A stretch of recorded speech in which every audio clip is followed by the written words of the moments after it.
σου πάει καλά. Όχι, Έλα. Έλα. Θα δούμε. Λοιπόν, το κρέντο της ιδιαίτερης είναι η επιστήμη. είπαμε, το είδαμε και το πήραμε. Εφόσον η μεταμέλεια θεωρείται κάτι χωρίς νόημα, η εσπλαχνία είναι η κατεξοχήν αμαρτία. Αμαρτωλή! Χρυσάπια!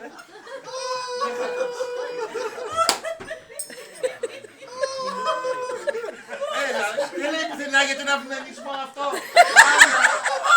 Άννα, για τον αυνανισμό δεν λέει. Η σημασία της φασιστικής εθιμοτυπίας του αυνανισμού. Ελάτε κορίτσια, το χαλάτε, σαν σπαρρίξτε τα μαλλιά σας τώρα. Και την κρέτη σου λέει.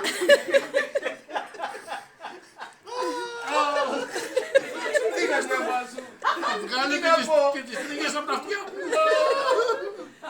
Το γλυκό, πού είναι το γλυκό? Και από τη μέρα στον αυγανό μου. Όλα. Αχ, Ανούλα. Κάνει κοιλιά το πρόγραμμα. Θέλω κάτι καλό τώρα. Οι άνθρωποι είναι μαλακοί στο βαθμό που θέλουν κάτι από εκείνους που είναι πιο σκληροί.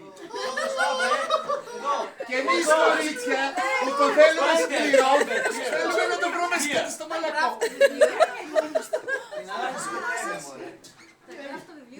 Spider-Man. Όχι, είναι ατυχία με τη βγάλετε έξω, είναι λεφτά η αράχνη. Σας παρακαλώ, μην τις πλησιάζετε. Αράχνησες! Άντε λίγο.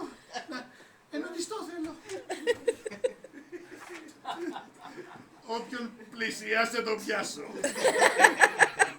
Από μουβρό. Ο Θόδωρος. Ενωδιστώ θέλω. Ο Θόδωρος. Έλα, κάνει κοιλιά το πρόγραμμα, κάνει κοιλιά. Τι κοιλιά. Δεν υπάρχει κοιλιά. Δεν υπάρχει κοιλιά. Είναι σκούρο, δεν κάνει αντίθεση. Διαβάζουμε. Τι λέει η διαλεκτική του διαφωτισμού. Το αυνανισμού εγώ νόμιζα ότι είναι, γι' αυτό το πήρα.